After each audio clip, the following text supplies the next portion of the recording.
Welcome to Blizzard Fire. We hope this video helps fire up your solution.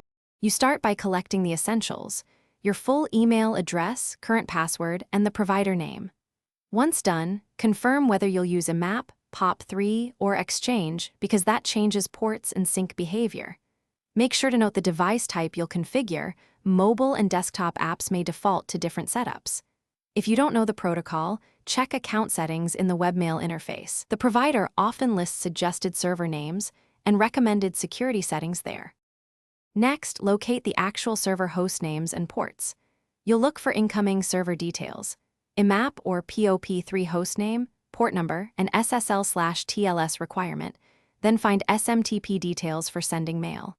To find them, check your provider's support pages or run a DNSMX and SRV lookup if you're comfortable with command line tools. If a web page lists several options, choose the recommended secure ports. For example, IMAP over TLS. Finally, enter the gathered host names, ports, and security choices into your mail client and run a send/receive test. If the provider uses OAuth, authorize the app. Otherwise, create an app-specific password for two-step accounts and use it instead of your main password.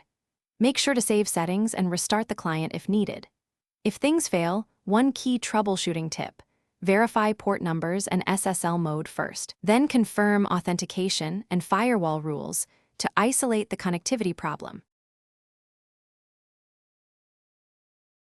Thanks for watching. If you found this helpful, don't forget to like and subscribe.